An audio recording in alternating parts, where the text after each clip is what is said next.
રામ મંદિરના જ્યારથી મંડાણ મંડાણા ત્યારથી તમામ હિન્દુઓના હૃદયમાં એવો અનેરો ભાવ, એવી અનેરી ભક્તિ, અને એમાં પણ જ્યારથી તારીખ જાહેર થઈ, તારીખ 22 જાન્યુઆરી એટલે રામ મંદિરનો ઉદ્ઘાટન મહોત્સવ, રામ મંદિરની પ્રતિષ્ઠા, ભગવાન રામચંદ્રજીને મંદિરમાં સ્થાપવામાં આવશે. ચારેય બાજુ વિવિધ પ્રકારની તૈયારીઓ થઈ છે. એમાં તમને બધાને એક સરસ દર્શન કરાવવા છે. એક એવી સરસ મજાની માં સીતાજીને માટે સાડી તૈયાર થઈ છે. આ વિડીયોમાં હું તમને બતાવું, જરા જુઓ. એટલી સરસ સાડી થોડું ઝૂમ કરીને બતાવીશ. આ સાડીની અંદર ભગવાન રામચંદ્રજીના પ્રાગટ્યની પહેલાંથી લઈ અને આખી રામાયણ, આખી રામકથા આમાં તમને જોવા મળે છે.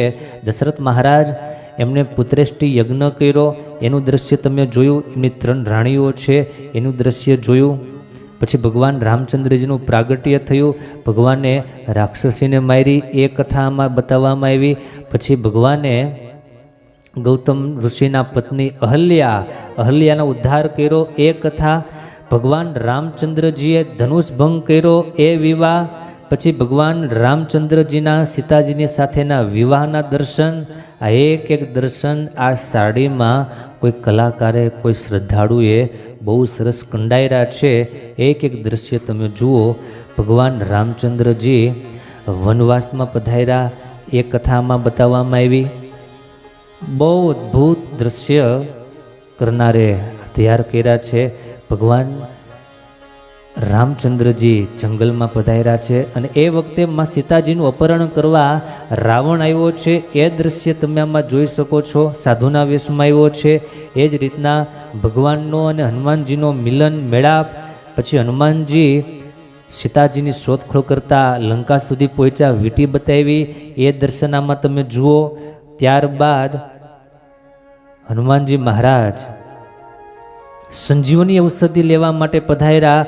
એ દ્રશ્યમાં તમને બતાવવામાં આવ્યું. ભગવાને રામ સેતુ બનાવ્યો એ દ્રશ્ય બતાવવામાં આવ્યું. આ તમામ દ્રશ્યો સાડીમાં તૈયાર કરવામાં આવેલા છે.